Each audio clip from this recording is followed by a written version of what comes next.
Hi everybody. Yesterday I published this document here. Neidle says Ian Clifford's 4.4 million signature credit recoupment confirmed by an IRS wages and tax transcript is a fantasy. So this is what Neidle is saying. So just to give it a little bit of context, Neidle's been publishing blogs for a couple of years now, informing anyone who wants to read them, and he's got quite a big audience. I'm apparently, according to Dan Neidle, I'm a pseudo-law, free man on the land, sovereign citizen that basically is a tax fraudster. Not only that, but I'm on the run in North Cyprus because I'm wanted by the authorities. So that's basically the story that Neidle's been putting out there. And there's a very good reason why he's been employed to put this information out. Basically, the British establishment, and in particular the financial services establishment, don't want people to know how the money system really works. So because I'm a whistleblower from 2008, when I had my firm that I created called Integrity, had a joint venture with 𝐂𝐥𝐢𝐧, the bank that's now called Lloyds Bank, because of the fact that I blew the whistle and lots of other things which you can read about if you're interested in other documents I've published on this channel. Because of the fact that I'm a whistleblower, I am revealing what the establishment, the financial services establishment, don't want you to know.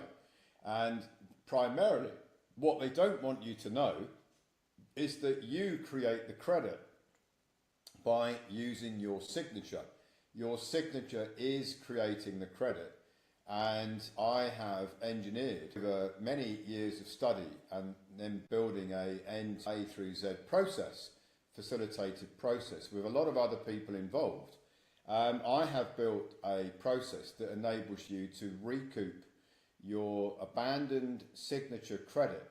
So what do I mean by that? That's bank payments, that is the face value of mortgages, loans, credit cards, even the PAYE deductions or W2 deductions on remuneration, and many other things as well. But the main ones is bank payments, mortgages, loans and credit cards. And you can recoup the abandoned signature credit all the way back from the age of 18 or 21, depending on which country you're in.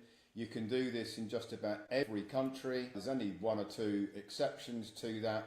And we have thousands of people already in a program doing this. And my goal is to recruit around about 100,000 for our Republic of Old Souls community.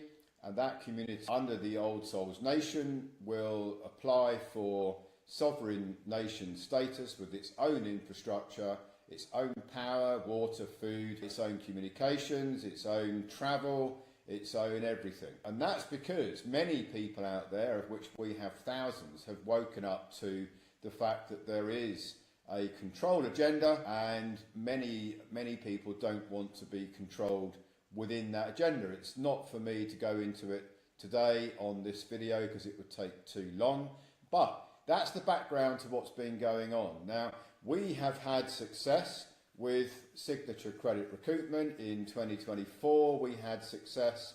We had multiple of our membership receiving banned credit recoupment. In 2025, there was success. And then we got to September of 2025, and the head of our fiduciary department, a lady called 𝐂𝐤𝐢𝐧, sabotaged 3,000 of our members' signature credit recoupment because she had been reading Dan Neidle's blogs where he was saying that what I am doing, my methodology, is tax fraud. I'm pseudo-law nutter, I'm sovereign citizen, I'm a free man on the land according to Dan Neidle. So she got very spooked by this and she was very deeply in debt. So she stole the reserve that was underpinning the Republic of Old Souls, and then she filed fraud identification reports to the IRS for 3,000 grantor trusts because she wanted to get out of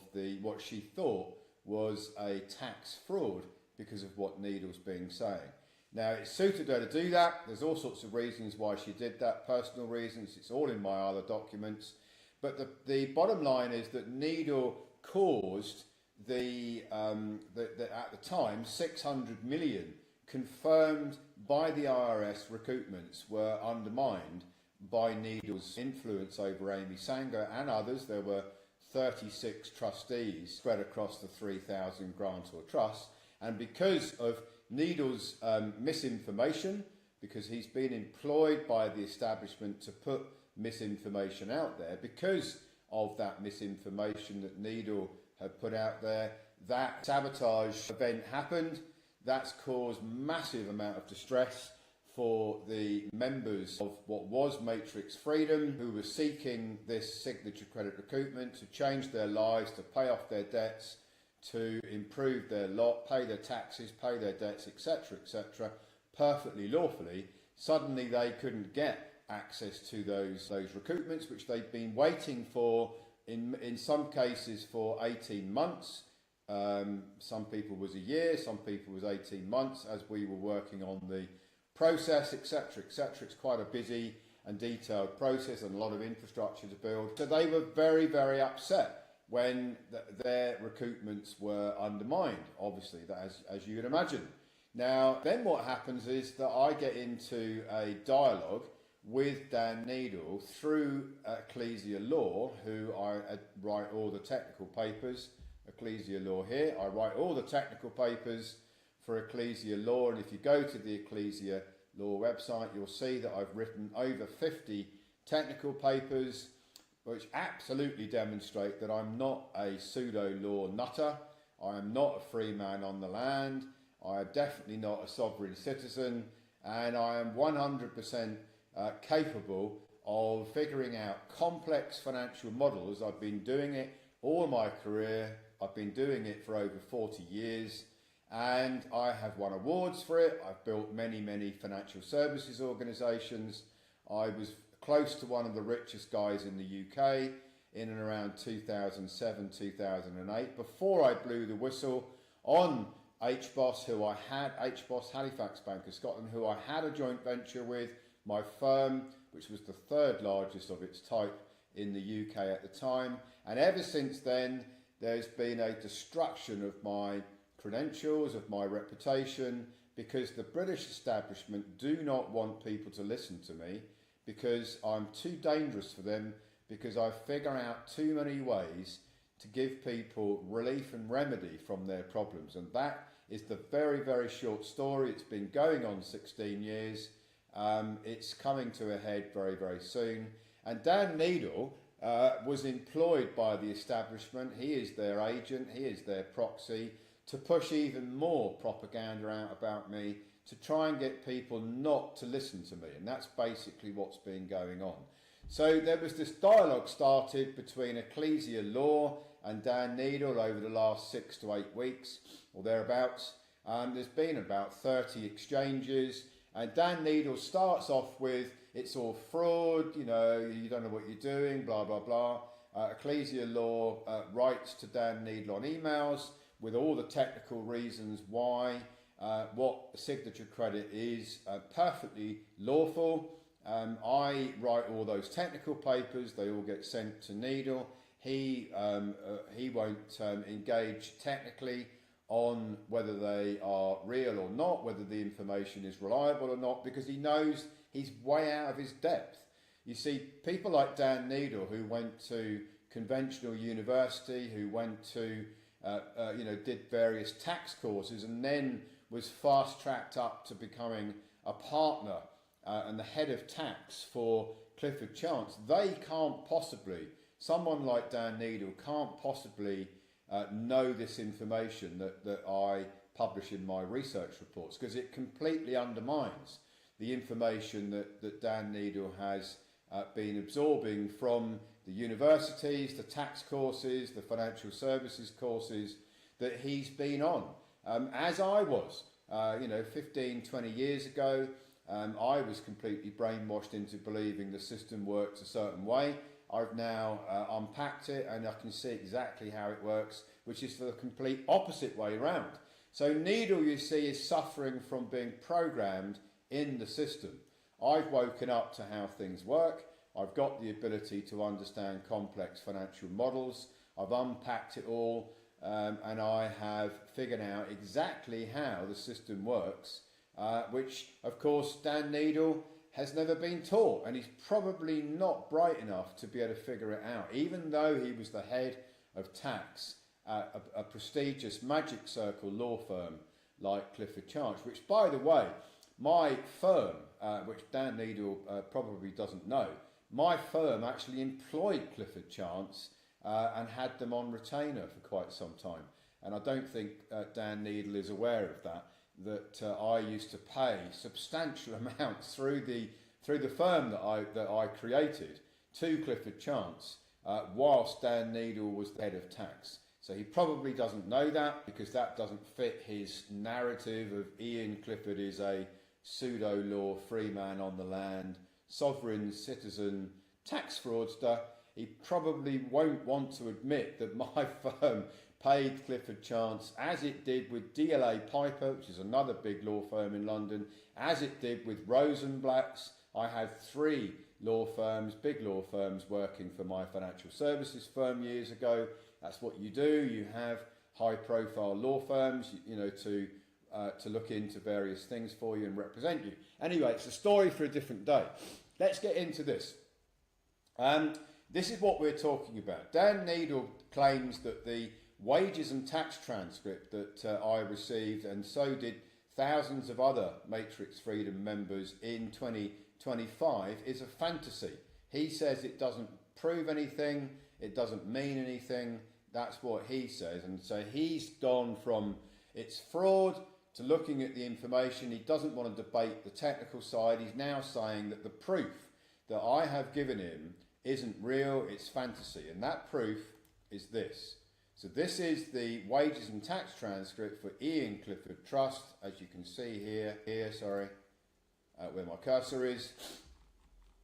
And the bottom line is, this is from the IRS, this is a fax from the IRS. The bottom line is that is $4.477 million of taxes that is due back to the Ian Clifford Trust as a nominee, a grantor trust. A nominee for me, I am the living man, the grantor trust files a tax return. So let's get into the information.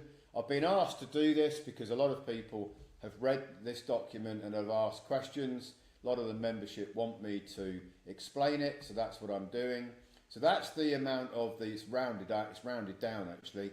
That's the amount of wages and tax transcript that confirms from the IRS, completely in accordance with IRS publication 1212, that the grantor trust that I had created, this is a 98 series international grantor trust, had received this wages and tax transcript confirming that the IRS had checked it all out.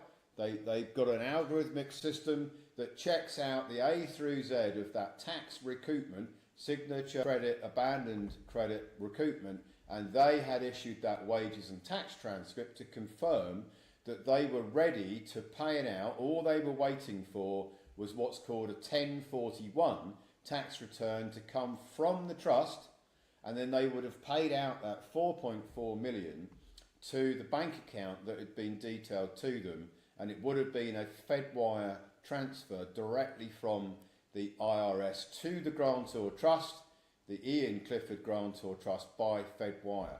And how do I know that? It's because it's happened with other of our members. So, what's it all about? Well, the short story is that there is no money of substance. There are only ledgers. Every time you make a bank payment, create a mortgage with your signature, get a loan or a credit card, you're creating the credit by depositing a negotiable instrument into an artificial system, which I call the Monopoly board.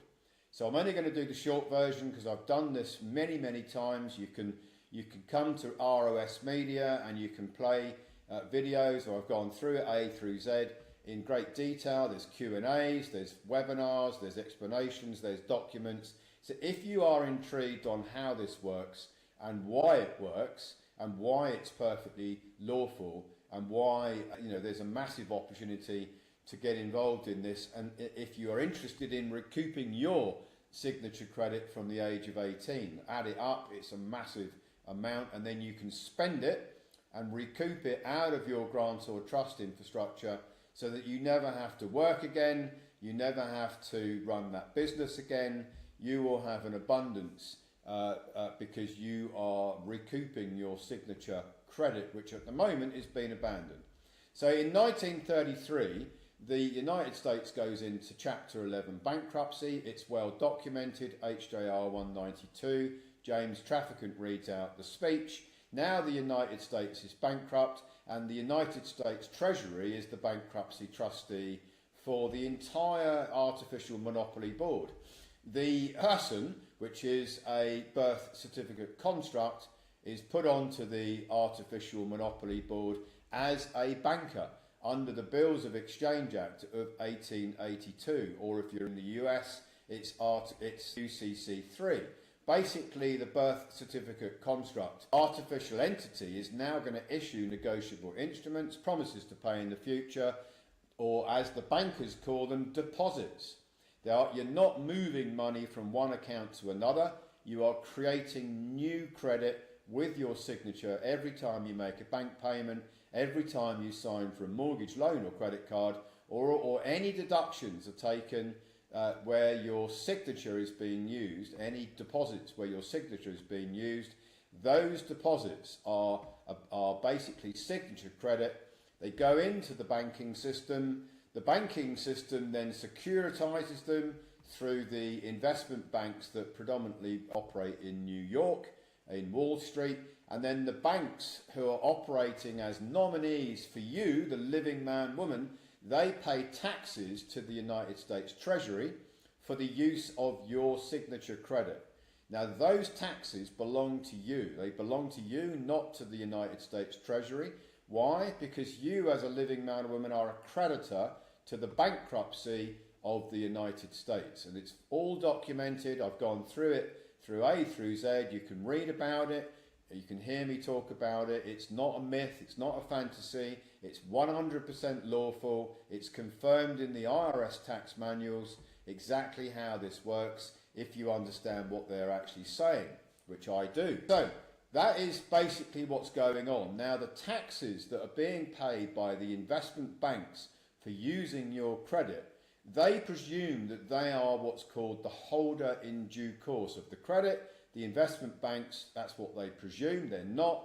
When a grant or trust that is being put on the monopoly board as a nominee under IRS publication 1212 files a tax return, files a 1099 LYD followed by a tax return, the taxes which have been collected by the United States Treasury on the use of the credit, it belongs back to the grant or trust, which is now recognised in the United States tax system as the holder in due course of the credit, and is entitled, lawfully entitled, to the return of that abandoned credit, because it is signature energy and it's due back to the actual holder in due course that's been corrected by the 1099 OID filing that the grant or trust has done.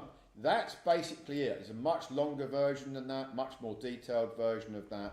There's no money of substance, there's only these artificial deposits. People like Dan Neidle would never have learned about this, as I didn't. I'm chartered insurance qualified. I did 7 years of study in all areas of finances.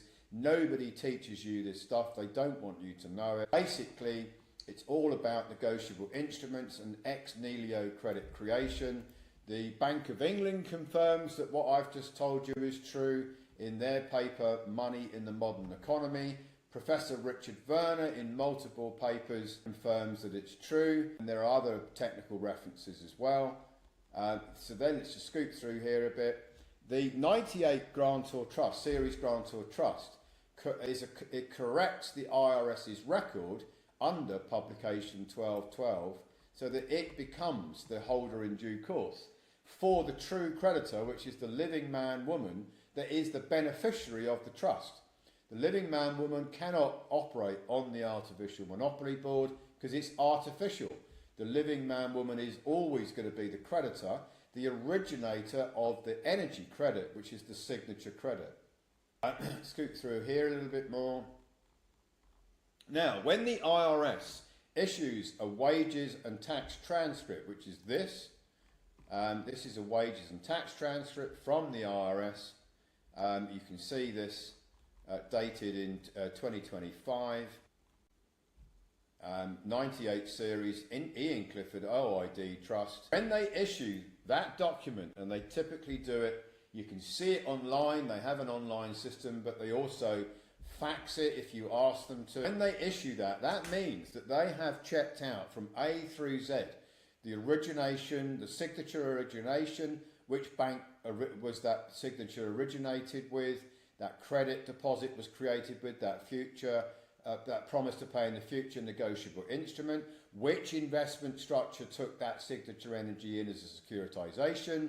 It's got a 𝐂𝐥𝐢𝐧 number within the framework of the investment security, how much tax is already being paid by the investment bank as a nominee or as a presumed nominee for the credit, and it's all checks out. And that once they've checked it all out, the IRS system, it's called the 𝐂𝐥𝐢𝐧 algorithm.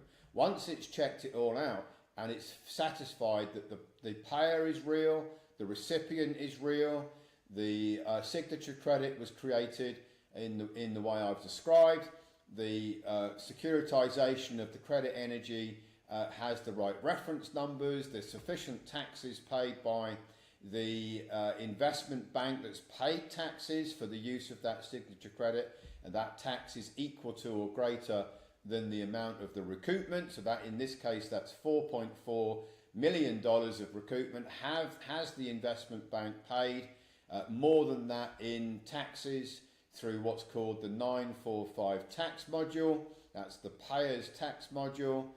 If the answer to that is yes, then the IRS issues the wages and tax transcript to confirm that they are holding a recoupment, in this case of $4.4 million, waiting for it to be claimed by the 1041 tax return that the trust, the 98 series grantor trust, would file, which is what we were just about to do for 600 million of recoupments that have been confirmed with the same wages and tax transcripts as we've seen here. So Dan Neidle says that that's all fantasy. I say it's not. I say that when we go to court in the United States, which will be a United States court where Neidle will be a defendant for a 100 million claim that he undermined the share of those 600 million recoupments that would have gone to the 𝐂𝐥𝐢𝐧 Nation, a Panama foundation that I created to finance the infrastructure for the 𝐂𝐥𝐢𝐧 Nation, the independent infrastructure I mentioned earlier, power, water, food, communications, travel, etc, etc, etc. 20% of the recoupments goes to the 𝐂𝐥𝐢𝐧 Nation to finance its infrastructure. So the 𝐂𝐥𝐢𝐧 Nation Panama Foundation will be making a claim against Dan Neidle for him undermining all of these recoupments through his vicarious liability, because he's put all of these blogs out and because he tortuously interfered with all of the various contracts between all the various parties that were expecting the 600 million. 20% of that 600 million was going to go to the 𝐂𝐥𝐢𝐧 Nation. So he undermined it with his blogs. Amy Sanger sabotaged it because of Dan Neidle's blogs.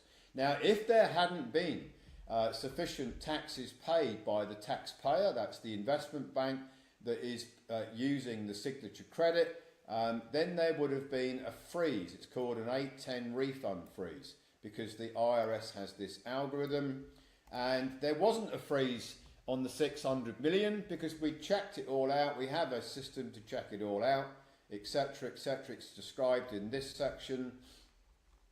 And to put some more colour on it, if the IRS doesn't pay out and it's all been verified. If there's some reason why they still don't pay out the signature credit, then you can command, the trustee can command the IRS to move taxes from other tax modules of the taxpayer. The taxpayer is the investment banks, to the 945 tax module, which is the one that is going to fund the recoupments there, this module here, the 945 tax module.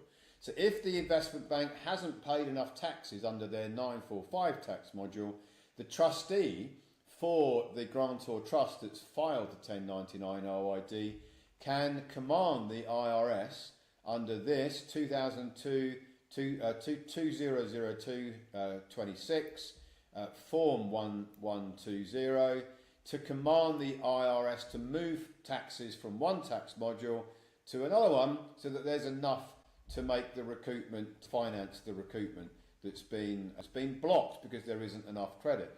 Now, if you then look at, well, what are we talking about? Here are some investment banks, JP Morgan Chase, in between 2022 and 2025, the average of their 945 tax payments to the United States Treasury was 138 million, and they actually paid on average per year 37 billion in other taxes. So those taxes can be moved from this tax module into this tax module to finance the recoupments as HSBC. 337 million in 945 taxes, 13.1 billion in other taxes. These taxes can be moved over to this module to then finance the recoupments that have been filed through the 1099 OID corrective filing under IRS publication 1212. I won't go through all of these, you can read this if you're interested. And then what happens to the recoupments when they come into the tax filing grantor trust is that then the share that is due to the member goes to another international grantor trust, which is called the Asset Fortress Protocol. This becomes the private treasury with its own banking facility. That trust with its own bank account spends those funds and recoups, spends and recoups. That's the cycle of spending and recouping. It's all explained in here. Now, if for any reason the IRS algorithm freezes the return for whatever their reasons are, then you can file under this, under here, you can file, or the trustee can file, I think it's described at the back of the report, you can file basically an instruction to recoup the credit under a federal lawsuit against the IRS, and if it's blocked for any unlawful reason by the IRS.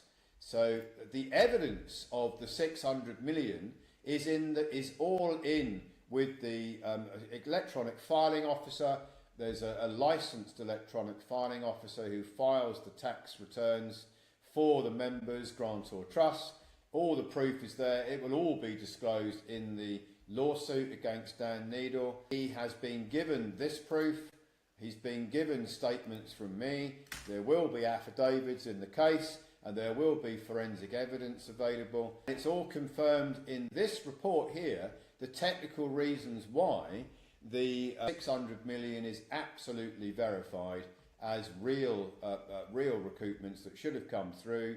And because of the sabotage, the electronic filing officer, who's a licensed IRS tax filing officer with all the right credentials and tax filing software, has filed what's called a 𝐂𝐥𝐢𝐟𝐟𝐵𝐿 report with the IRS. That is an investigations report to investigate why 𝐂𝐤𝐢𝐵𝐿 and how she filed these fraud reports and undermined all the recoupments. That's currently under investigation.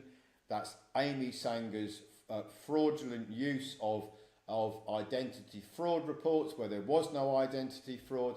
That's currently being investigated. So if it's all tax fraud, Dan Neidle, if you're watching this, why would WK file a 𝐂𝐥𝐢𝐟𝐵𝐿 fraud report to the IRS reporting 𝐂𝐤𝐢𝐵𝐿's fraud if what he was doing was fraud? He'd be putting himself right in the firing line for the IRS to come down on him, because he is the licensed tax preparer. Why would he file a fraud report against 𝐂𝐤𝐢𝐧 and others if he was committing fraud? He knows he's not committing fraud. He's read my research. He's very happy to file the tax returns on behalf of the members.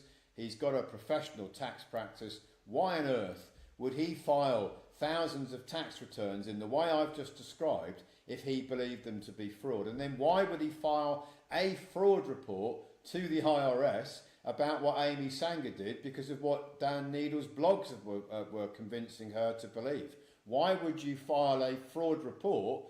You wouldn't do that if you were the tax preparer unless you were very confident that what you're doing is perfectly lawful, which 𝐂𝐤𝐢𝐧, the tax preparer, is very, very confident. So the conclusion is that there's abundance of proof of this process being real. It's been verified. All the evidence is there.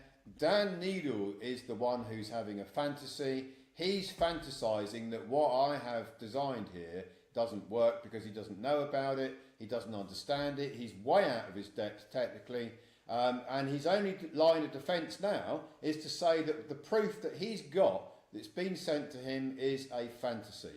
Well, it isn't. It's absolutely provable evidence. It will be supplied to the US courts as evidence of the amount of funds which should have been coming to the members. 20% of those funds should have been going to the 𝐂𝐥𝐢𝐧 nation.